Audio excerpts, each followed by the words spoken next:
नमस्कार बच्चों, मेरी इस संस्कृत क्लास में आपका स्वागत है। आज मैं आपको समझाने जा रही हूँ कारक विभक्ति।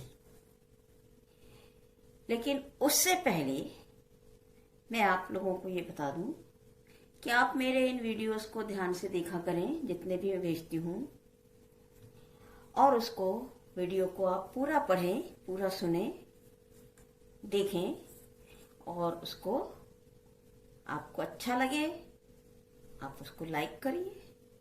ठीक है? जब अच्छा लगता है अपन को तो अपन वो चीज क्या करते हैं, दूसरे को भी बताते हैं, शेयर करते हैं ना। तो आप लाइक करेंगे तो निश्चित ही आप अपने फ्रेंड्स को शेयर कर देंगे।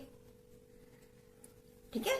तो लाइक करें, शेयर करें और सब्सक्राइब करें। ठीक है? चलिए, अब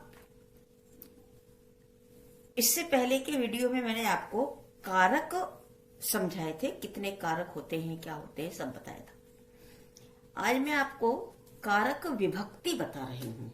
विभक्तियों का प्रयोग होता है।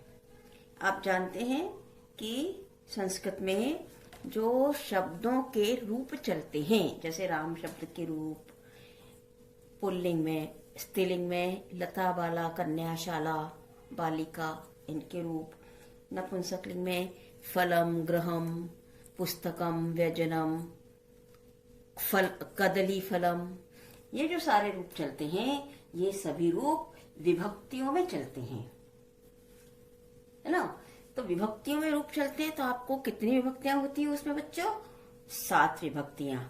प्रथमा विभक्ति, द्वितीय विभक्ति, तृतीय विभक्ति, चतुर्थी विभक्ति, पंचमी विभक्ति, षष्ठी विभक्ति, सप्तमी विभक्ति, और एक और विभक्ति उसमें जुड़ी होती है जिसको हम कहते हैं संबोधन।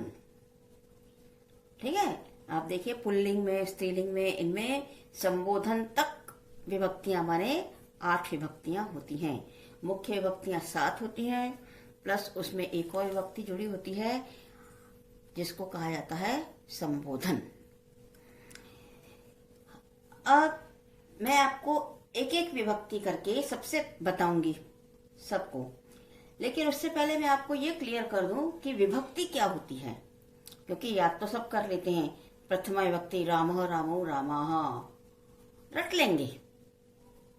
ठीक है? लेकिन उनके साथ उनको कारक रचना और विभक्ति क्या होती है ये नहीं पता होती। तो कारक क्या होता है? कारक मैंने आपको इससे पहले बताया था पिछले वीडियो में, आज फिर से बता देती हूँ कि कारक क्या होता है। कारक वह होता है कि जिसका शब्दों को, मतलब शब्दों का, शब्द माने कोई शब्द या संज्ञा, संज्ञा शब्द का क्रिया के साथ साक्षात संबंध हो, सीधा संबंध हो।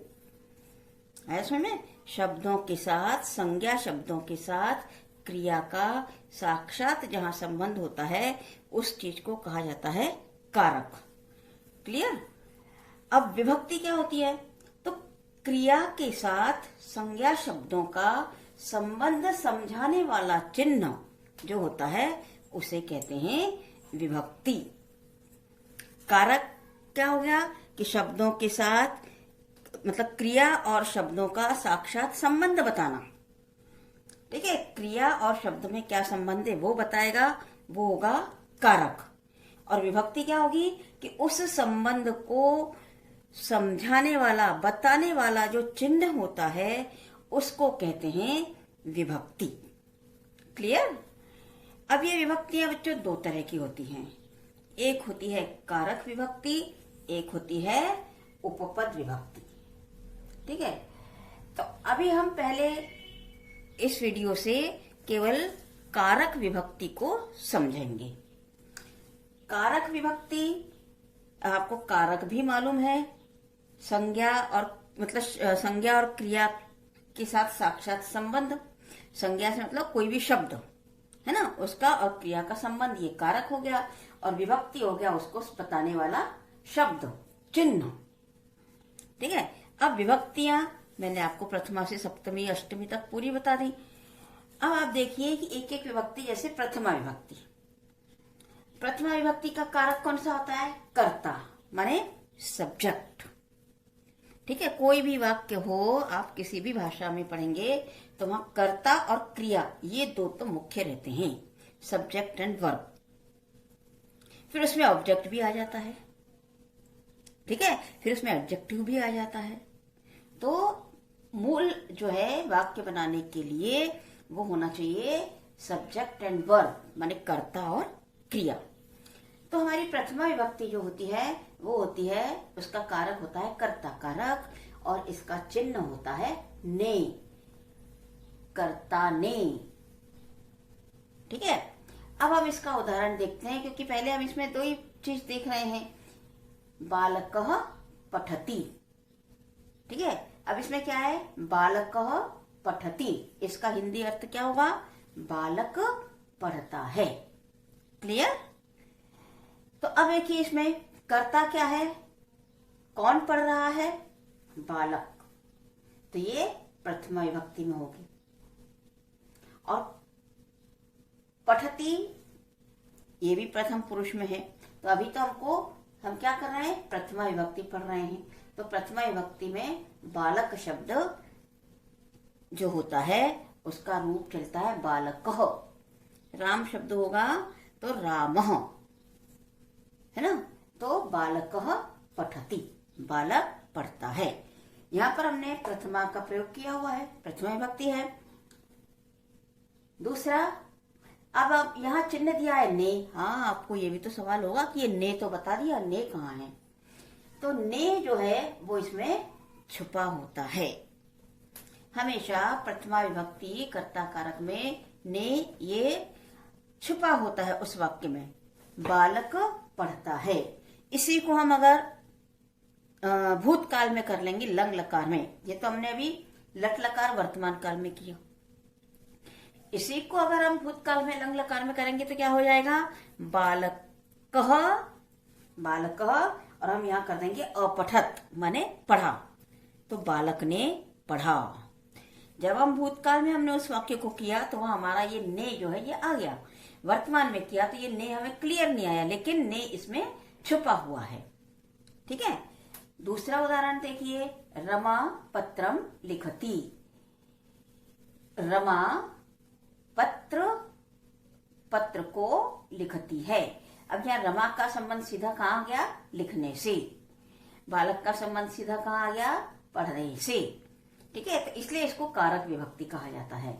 रमा पत्र लिखती है, यहाँ स्त्रीलिंग शब्द है रमा, तो प्रथमा विभक्ति रमा शब्द की। बालक यहाँ विसर्ग लगा है, क्योंकि पुल्लिंग शब्द का जब हम रूप बनाते हैं तो उसमें विसर्ग लगता है। बालकः।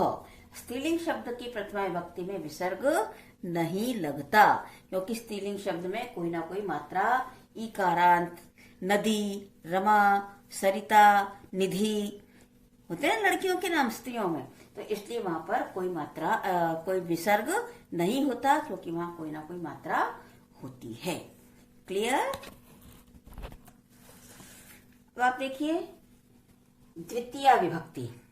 द्वितीय विभक्ति का कारक क्या है? कर्म कारक, और इसका चिन्ह है को, है ना? द्वितीय विभक्ति कर्म कारक चिन्ह को। अब इसका उदाहरण क्या बताया है? राधा फलम खादती। तो ये ध्यान रखिए कि जब द्वितीय विभक्ति माने कर्म, कर्म मतलब ऑब्जेक्ट, कर्म का मतलब क्या होता है? ऑब्जेक्ट, माने कर्ता, सब्जेक्ट, कर्म ऑब्जेक्ट और क्रिया वर्ब। ठीक है, राधा ये प्रथमा विभक्ति आ गई, क्योंकि राधा खा रही है। अब राधा क्या खा रही है? तो क्या खा रही है? फल खा रही है। जब हम कौन खा रहा है? तो राधा खा रही है, तो ये कर्ता हो गया। राधा क्या खा रही है? तो राधा फल खा रही है।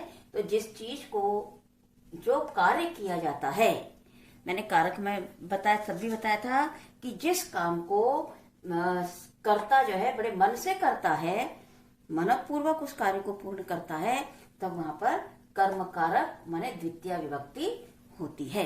तो राधा फल खा रही है, या राधा फल खाती है, इसलिए यहाँ पर द्वितीय विभक्ति फलम का प्रयोग हुआ है। अगला वाक्य देखिए इसी का, छात्रः पुस्तकम पठति, छात्र पुस्तक को पढ़ता है। तो यहाँ भी वही हो गया, छात्र क्या कर रहा है, पढ़ रहा है। छात्र क्या पढ़ रहा है, तो पुस्तक। यानी हम जब क्या पढ़ रहा है क्रिया को प्रश्न करते हैं तब हमारा आता है कर्म कारक द्वितीय विभक्ति। तो छात्रः पुस्तकम पठति, तो छात्र पुस्तक को पढ़ता है। क्लियर। आप इसी तरह के और वाक्य बना सकते हैं। सीता विद्यालयम गच्छति, सीता विद्यालय को जा रही है, जाती है। अहम पुस्तकम पठामि, मैं पुस्तक पढ़ती हूँ या मैं पुस्तक पढ़ता हूँ। ऐसे आप और वाक्य भी बना सकते हैं। अब देखिए तृतीय विभक्ति। तृतीय विभक्ति का कारक है करण कारक। और करण कारक कब होता है, करण कारक का चिन्ह क्या है, से, द्वारा। माने तृतीय विभक्ति का प्रयोग साथ के लिए, द्वारा के लिए, सहयोग के अर्थ में किया जाता है। इसमें एक और चीज लिखी है, सह साकम सार्धम के योग में तृतीय विभक्ति का प्रयोग होता है। सह साकम सार्धम के योग में तृतीय विभक्ति का प्रयोग किया जाता है। तृतीय विभक्ति की आप बिल्कुल एक बात ध्यान रखिए कि ये सहयोग के अर्थ में होती है। सह साकम सार्धम के योग में तृतीय विभक्ति होती है और इसका इसका कारक होता है करण कारक। अब इसका उदाहरण देखिए, भरतः सिंहेन सह खेलति। भरत सिंह के साथ खेलता है, शेर के साथ खेलता है। अब जब हमने शेर के लगाया है तो हमें यहाँ सिंहेन नहीं मतलब कोई और शब्द आता है, जैसे षष्ठी वगैरह विभक्ति आती, लेकिन नहीं आएगी क्योंकि सह का प्रयोग हुआ है और सह के साथ हमेशा तृतीय विभक्ति ही आती है। तो भरत शेर के साथ खेलता है। इसी तरह छात्र कलमेन लिखति, माने छात्र को लिखने के लिए किसकी सहायता चाहिए, किसके द्वारा लिख रहा है छात्र, कलम के द्वारा, पेन के द्वारा। तो इसलिए छात्र कलमेन लिखति, छात्र कलम से लिखता है।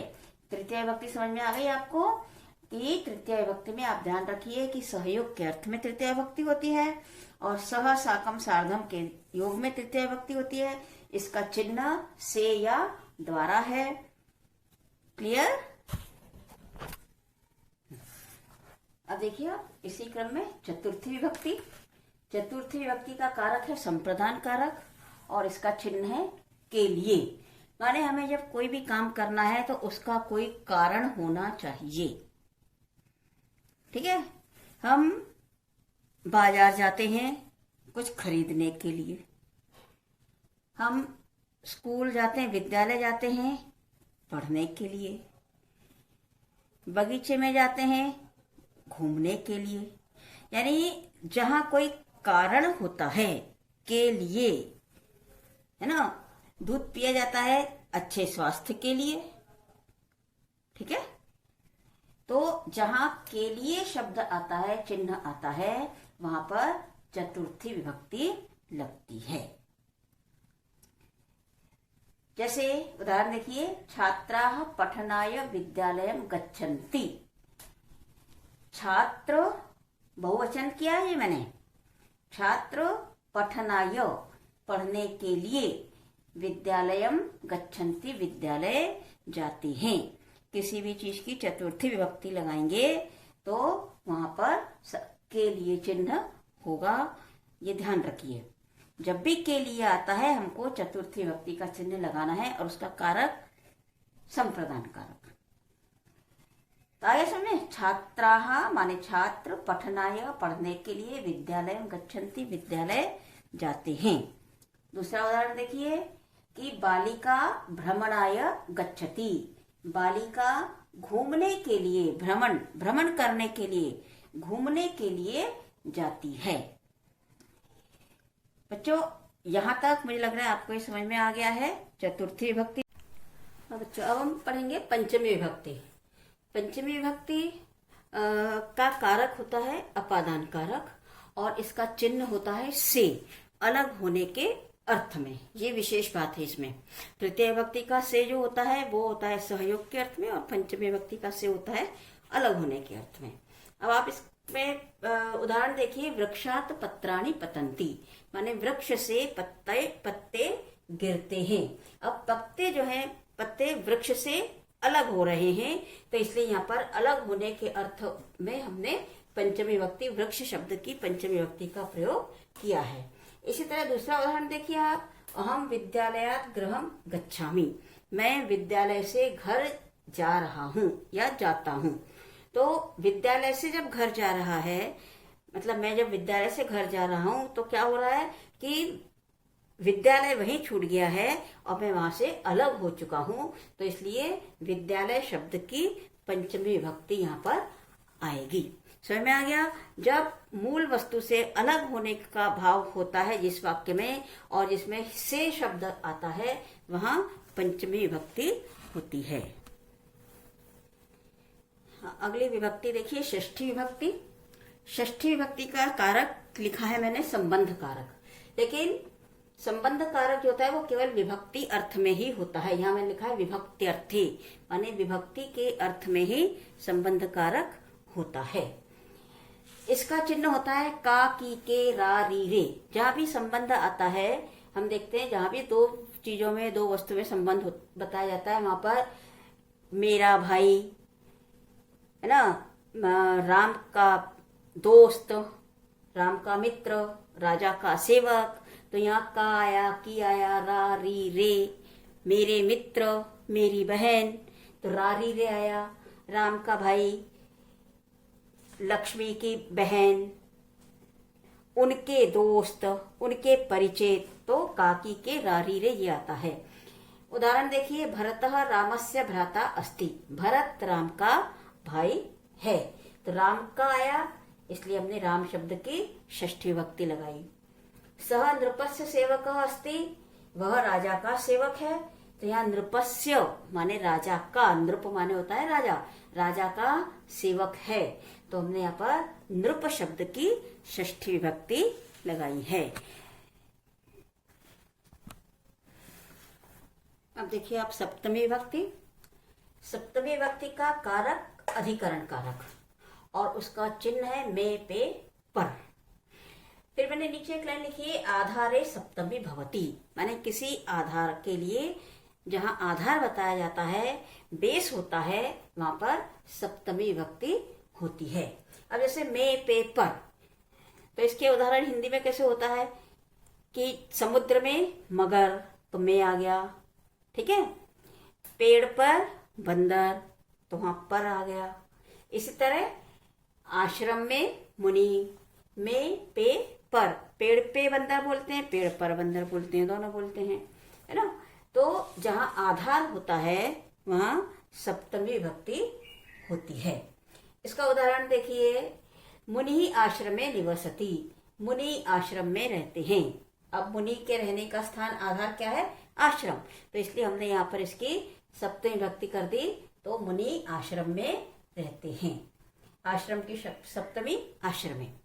दूसरा देखिए, अब कक्षायाम छात्राः पठन्ति, कक्षा में छात्र पढ़ रहे हैं या पढ़ते हैं। अब आपको ये प्रॉब्लम ये होगा कि यहाँ आश्रम है, यहाँ कक्षायाम है, तो आश्रम की सप्तमी आश्रमे, और कक्षा शब्द की आश्रम शब्द की सप्तमी आश्रमे, कक्षा की सप्तमी कक्षायाम। क्यों?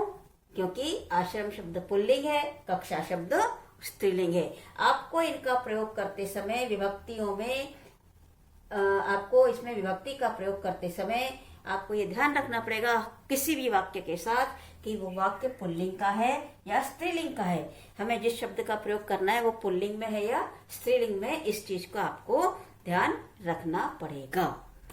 तो आगे समय में मुनि आश्रम में रहते हैं, मुनि आश्रम में वसति, और कक्षायाम छात्राः पठन्ति।